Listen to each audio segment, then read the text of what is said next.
6:03 p.m. on Tuesday, May 24th, 2022. We're at the Twinsburg Government Center, and we call the Finance Committee meeting to session. Roll call. Greg Bellin is here. Mr. Fury, here. Mr. Post, here. Also joined by Mrs. Walker, Mr. Scafidi, Mr. Barr, Mrs. Laddie, Mayor, the Finance Director, and the Law Director. All right, is there any audience participation? Seeing no audience. We'll move on to approval of the April 26th, 2022 Finance Committee minutes. May I have a motion, please? I'll make a motion to accept the minutes. All right, may I have a second? I second. All right, Mr. Post makes the motion, Mr. Fury seconds. Any discussion, gentlemen? No. All right.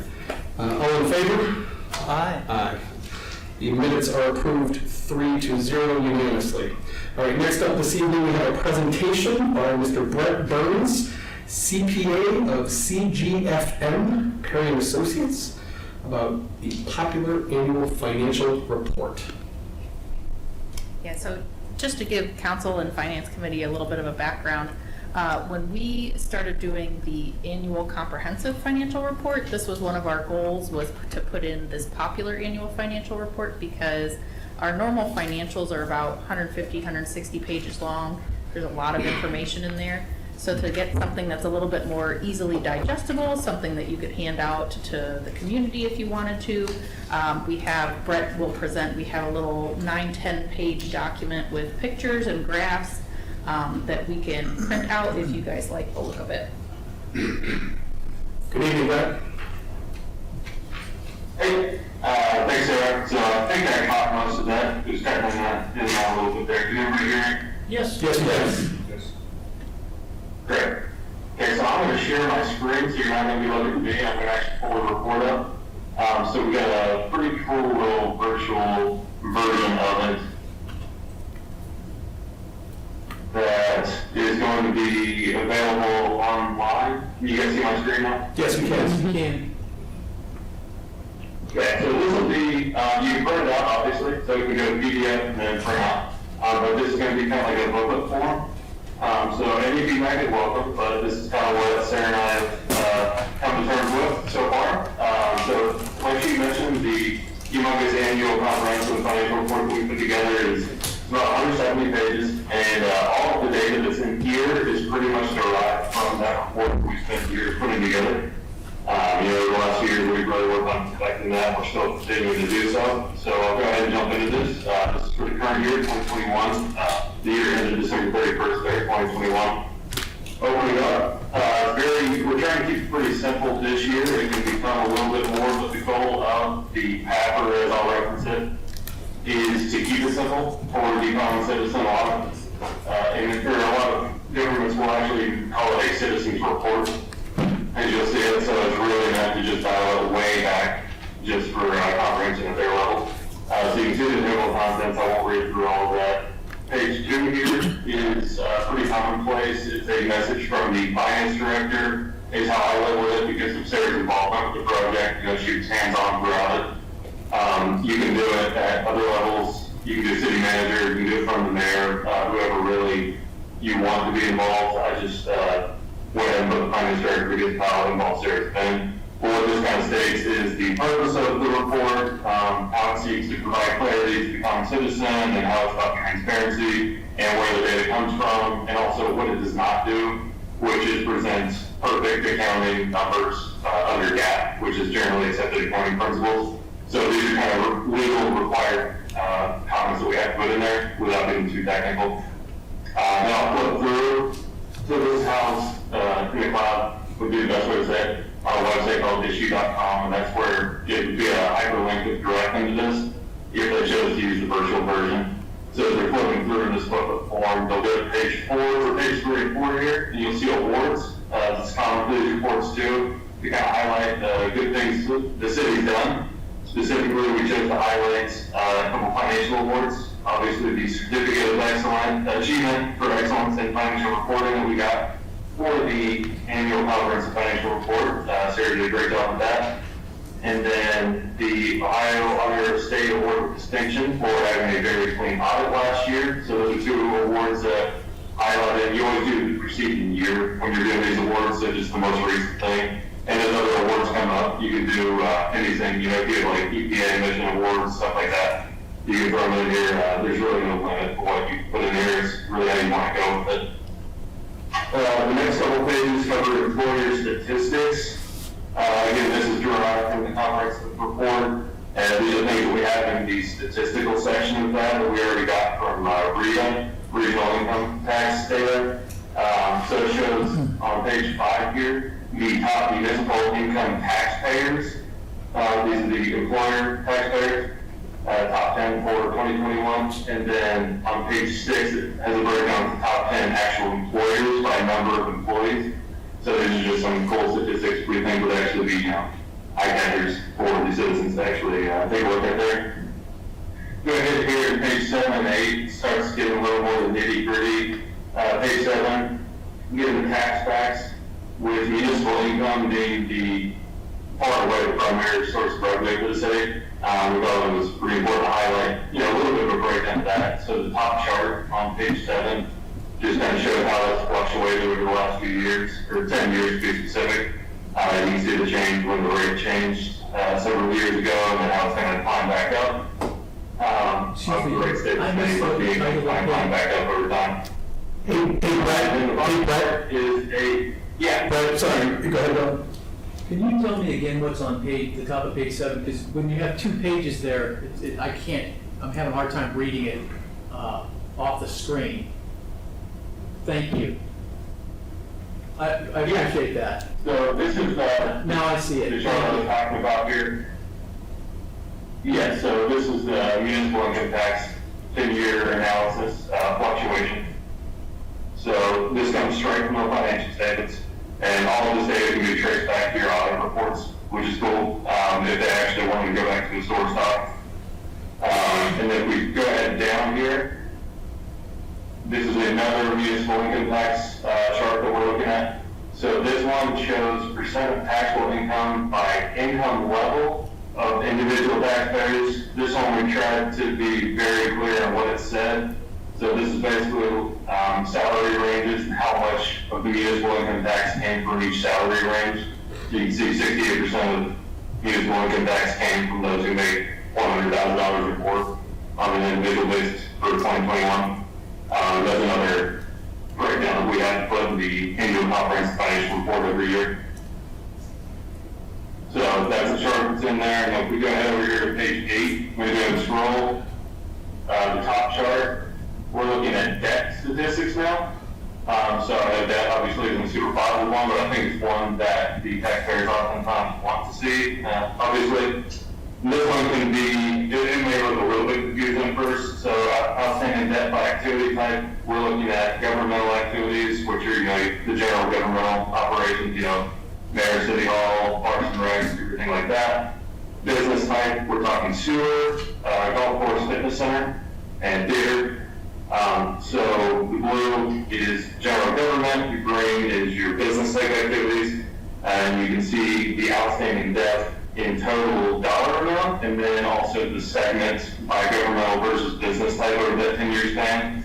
And that 17 to 19 fluctuation, just so I can point that out, that was when the debt for the golf course clubhouse was on the business type side. That was refinanced through general obligation bonds on the governmental side, so that transferred back to governmental last year. That was a big, again, thing for us last year. Sarah obviously knows what I'm talking about. So we'll go ahead down, unless there's any questions, we have a breakdown of governmental activities debt because it makes up the majority of it. Outstanding for 2021. And we have a percentage analysis of what the types of debt are. So we have GO bonds, special assessment bonds, and how much percentage they are.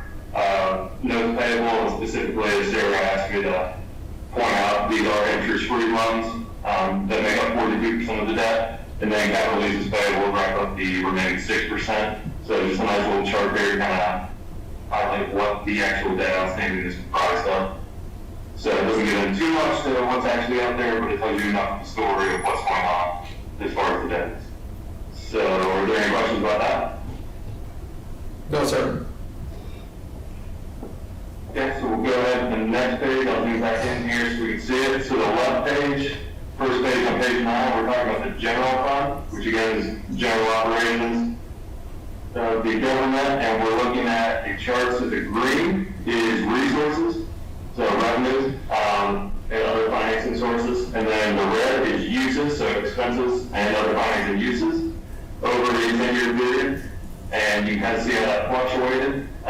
We can see the green was a kind of dip down here, and uses exceeded it for a several-year period. Here about 3 years ago, that was brought back into check a little bit. So that's a positive trend that I think is a good thing to show the taxpayers, is how that's trending positively. Then if we go ahead down, we chose to report, at first we were going to report a different metric here that was a little bit more technical and confusing, but Sarah and I decided to report a cash balance in the general fund over time. And you can see as some of those capital expenditures were incurred and maybe income tax revenue dropped a little bit there at the same time. Cash balance dropped several years ago, but that over the last 3 years, that cash balance has been replenished somewhat. So that's another metric to note. I know that one doesn't look quite as positive, but it is a good one to have just for availability. Then we'll go up here. So same metrics. On page 10, we're looking at proprietary funds. And again, these are your business type. So we're talking sewer, fitness center, golf course, essentially here. And green is resources again, red is uses, so expenses. And you can see the trends over time, fluctuate a little bit back and forth, but again, positive now. You can see a big jump in resources in 2020 there. And then we do a little discuss that. I'll go ahead. Slide down here, we do the same cash balance table. And that again includes cash for all sewer, fitness center, and golf combined. And we're sitting a little bit higher up here now in 2021, so that was a positive trend over that 10 years stretch. So those two kind of balance each other out there. So I'll go ahead to page 11. And these pie charts, they look a little bit chaotic here at first, but what we're doing in these, so we have governmental activities on the first page and business type on the second. So again, the general ops versus your golf, sewer, and fitness center. So we have a revenues by source breakdown in this pie chart, and we try to highlight the exact dollar amount that's in each one of these. And these titles, the subheadings and 11, come over directly from the financial statements. That's why we chose them. We didn't just make them up. So they tie directly to the financials, and that's kind of a requirement of the PAPR, is that it does derive its data from the financials.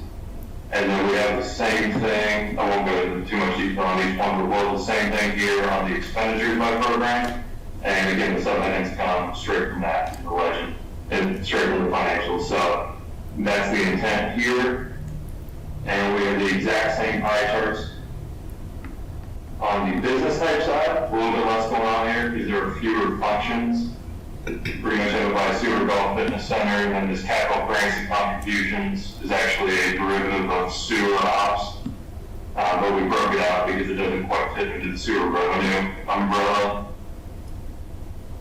And then business type expenditures by program, you can kind of see pretty clean pie chart here. Tells you really what's going on. You compare the two, one over the other to see our revenues covering expenditures. Pretty easy way for the common taxpayer to look at and see what's going on there. Then page 13 and 14, we get out of the technical quite so much. We're looking at, we just threw an org chart in there. That's pretty common to have in these things. You can get a little bit more in detail if you want. Some places put names and more titles underneath. We opted not to. A little bit less information might be more there, less confusing.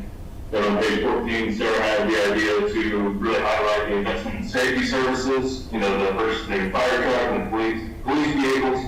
I think it's a really positive one put in there. I think people like that. If there's more that you can do, she mentioned Blake's Rocket Park. That is coming back this year, and that could be a positive thing to include next year's. But obviously, you know, last couple of years being down a little bit, there aren't quite as many events to highlight in this report this year. And then we wrapped it up with a community development little highlight here, talking about the CIC and its origins and its purpose. And then on the final page, we just kind of have a contact us, which is standard. address, an email address they can be reached at, and then I went ahead and threw links to social media.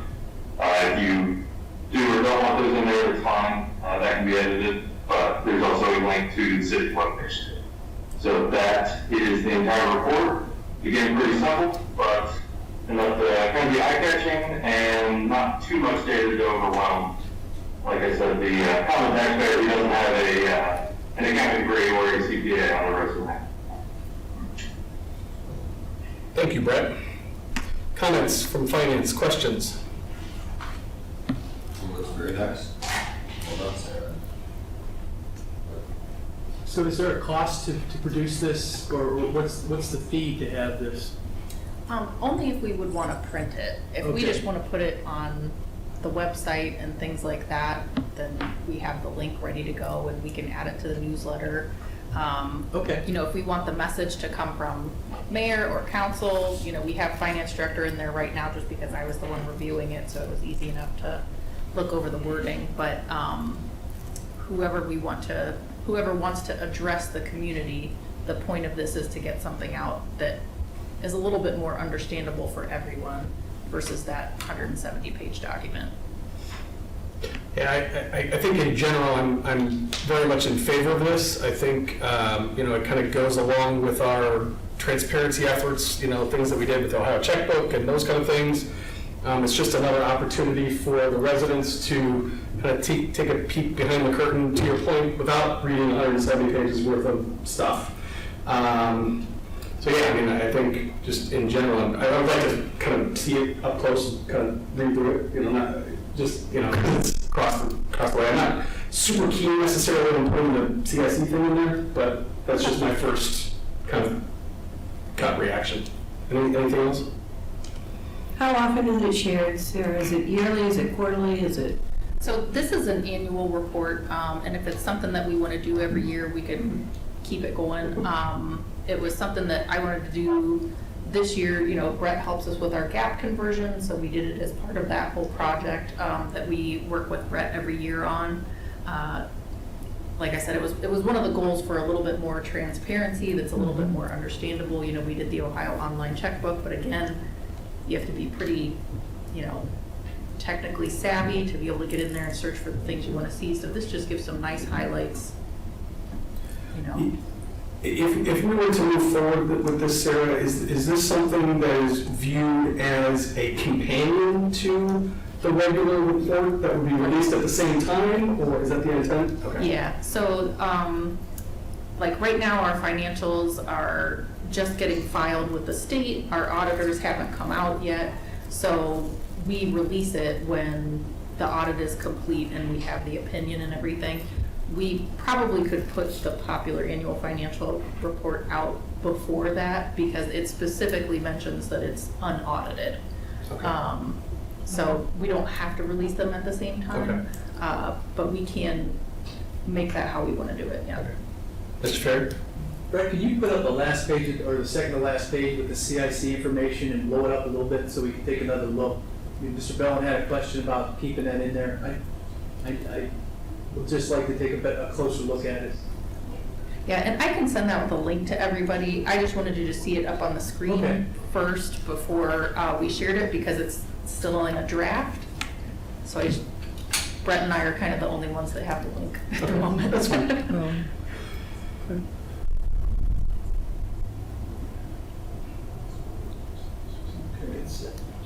Yeah, it doesn't say anything. No, we want to see. Is it? Yeah.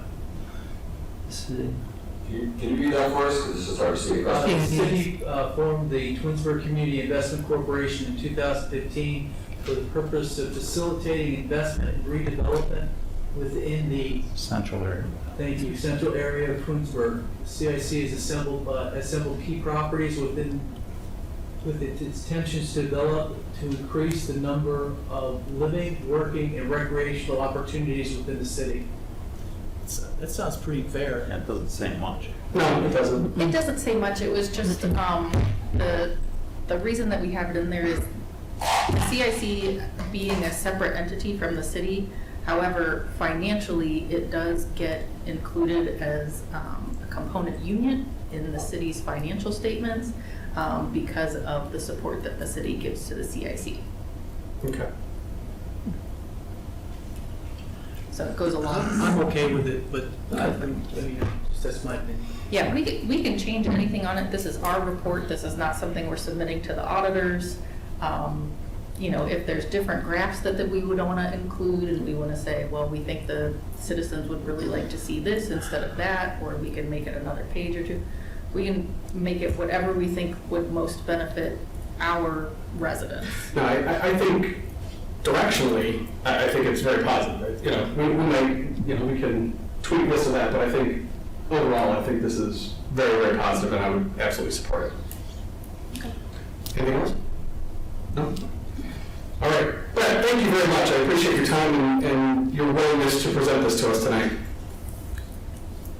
Yeah, absolutely. Appreciate you guys having me. Thank you. Thanks, Brett.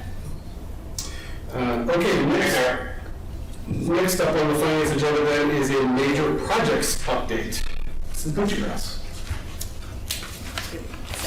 There. And I'll send you guys out the link to the report as it is right now, and you can, you know, mull it over for a while. We won't release it anytime soon, so you just let me know if there's any changes that you want. Okay.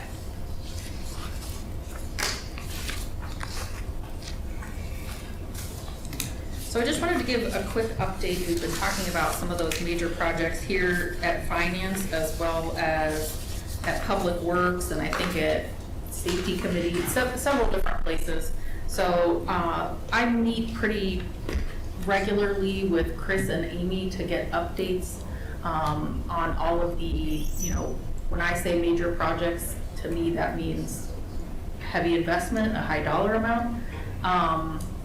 So I meet with them regularly to see where we're at on those projects so that I can plan for them on long-term budgeting and planning. And I just wanted to give you guys an update on a few things today. The fitness center roof, we have been talking about the roof and the pool packs for years. We do have the study finally this year underway. I don't have any numbers back from those folks just yet, but they had a meeting, I think it was last month, either the beginning of this month or last month. So they're out there and they're working on that, and I'm hoping to have numbers for you within the next 30 to 60 days, hopefully before break. Okay. The service garage, Amy and Chris are working together to get a list of exactly what it is that they need out of a facility. So they're putting that list together so that Amy can then develop the RFP or RFQ, whichever way we go with it, to put that out there. On the wastewater treatment plant side, they are... I have a question regarding the service garage. Are they going to build a new one or another one? We don't know yet. This is where we're starting, is we're at the very beginning phases where we have to decide what it is that we actually need. And then once we know what we need, we know what the square footage might be. So we don't know yet. We're still at the beginning stages. Okay. Wastewater treatment plant, they're starting to advertise for the qualifications for the design firms. I think we talked about that a little bit when Nate was here and presented to Finance Committee. They have some, I think it's totaling right now about $7 million worth of upgrades to do out there at the plant. That's over the course of, I think, 5 to 10 years. But they're starting to get that together. Traffic signal boxes. So that's something that is over on the engineering side. She's probably going to do a traffic signal study.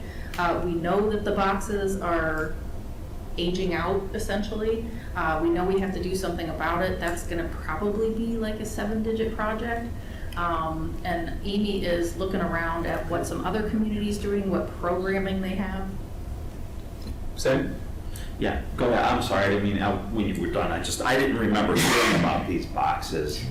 The traffic So I could have forgotten, but is this the controllers? Is that what you're talking about? Right, The signal controllers? Yeah, very briefly, it's kind of been mentioned, but again, this is one of those ones that we're kind of in the beginning stages, and Amy has had it on her list for a while now of something that, it needs to be looked at.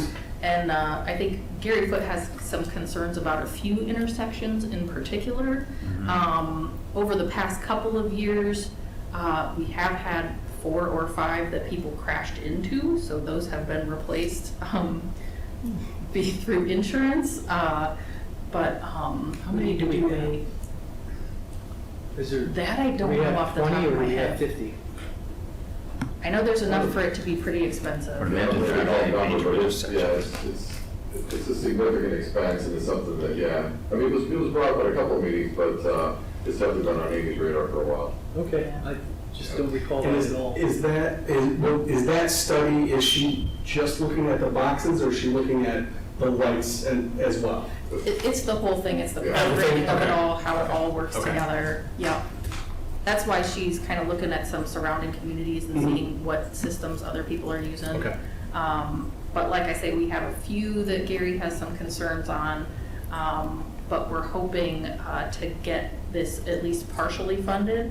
And that's why we're starting this study part and see what we want to do, because Amy's somewhat confident that we would have a decent chance at getting some money towards this project.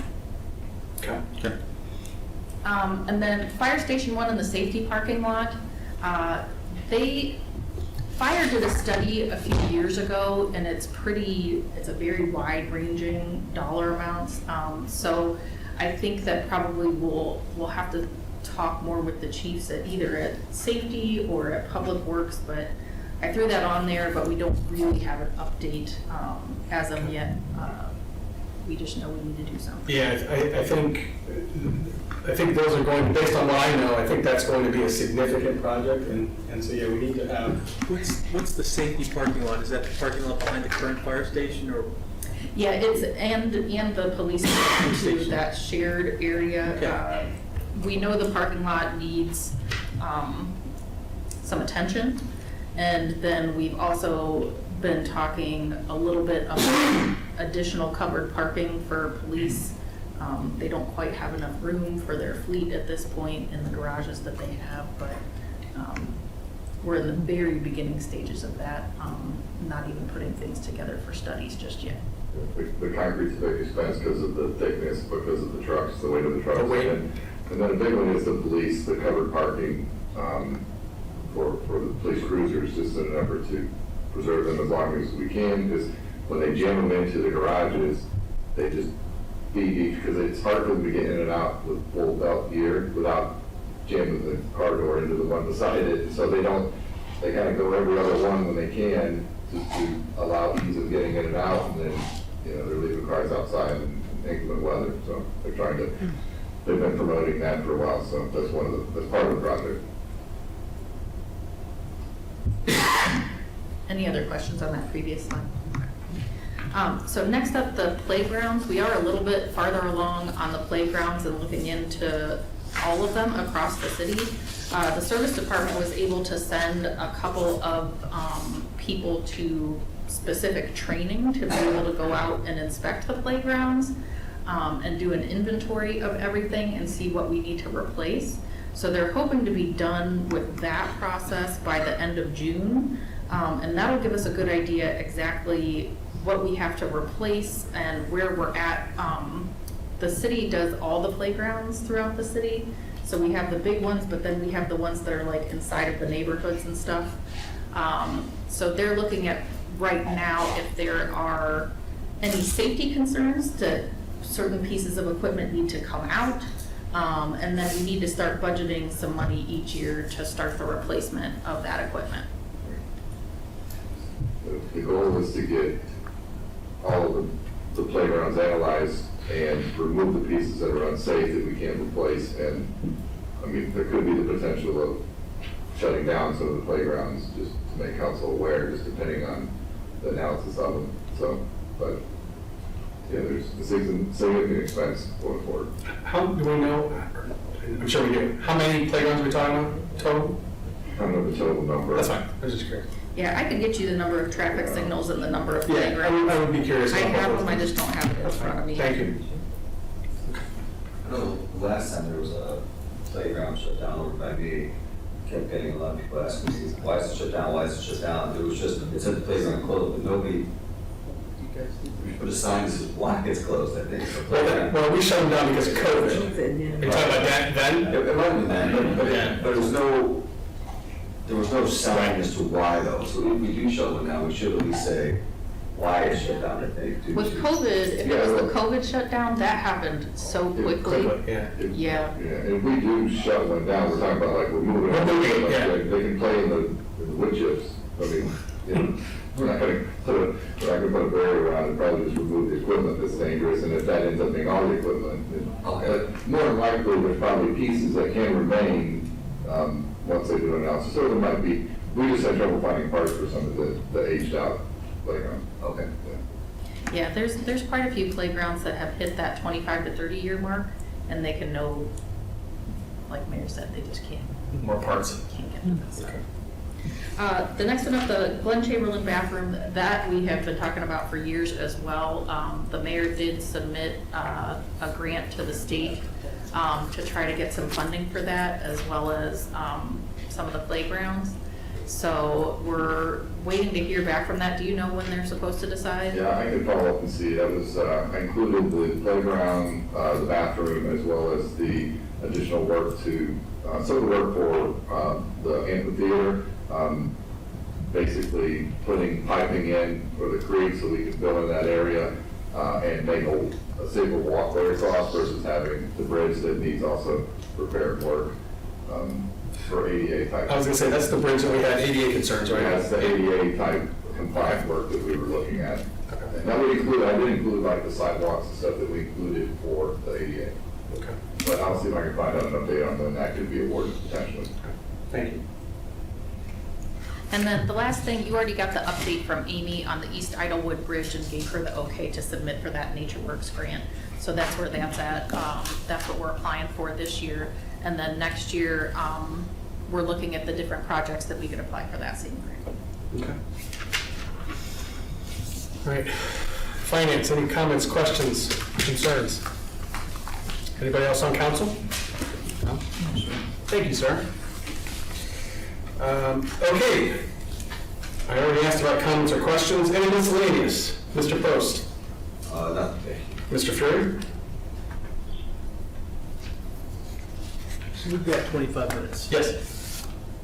So, Mayor, I was contacted by Greg, and I'm not going to say the name, like Kawakis or somebody, he's from Hudson. He had a direct advertising campaign in Hudson to help small businesses. He said he had spoken to you about it in the past. And I just wanted, I don't have the information yet, he just called me, In regards to, working with the Chamber of Commerce on helping small businesses in the city. he had worked with, right, he had worked with the chamber there. I know he met with the chamber here. And Allison talked to me briefly about it. I don't know if Larry might have. He said that he spoke with Larry, and Might have been we just Larry. lost some momentum. It's a. He's gonna send me some information, I'll copy you and council, it That's just, fine. so, Yeah. I don't have all the details, but what he told me Yeah. was that there was a fee, and then they guarantee that they push advertising to a 10-mile area around the city promoting our small businesses, our restaurants, stores, primarily restaurants, or dry cleaners, nail places, Right. hair salons, anything. And he said that they did it in Hudson, and they had increased their business, they could track to what they pushed to create an extra $500,000 to $1 million in activity at local businesses. I'm gonna get the number, I don't have the numbers, it was a brief conversation, I'm not sure why he contacted me, but I'm gonna say, as I get information, because it sounded interesting to me, he mentioned that I don't know if he spoke with you, or he said Larry and Allison, but, Yeah, it was, it was part of the meeting, but I had follow-up conversations with both of them. okay. When I get the information, I'll share it with council, we can talk about it. And that's all I have, thank All right, you. And thank you. Just, we had extra time, I wanted to pull that off in committee of the whole. No worries. All right, so the next Finance Committee meeting will be on June 26th. Mr. Gold? Yes, I'm sorry, Mr. Rosanna, I apologize. If I may interrupt, I'd like to introduce a guest we have tonight. Yes. Yeah, please. Council. So, come on forward. So this is Mr. Jason Buell. He's an intern that started this week with us. I actually forget, are you going into your senior year? Senior year, yep. So Jason reached out to the city, and I believe you're a criminal justice major, correct?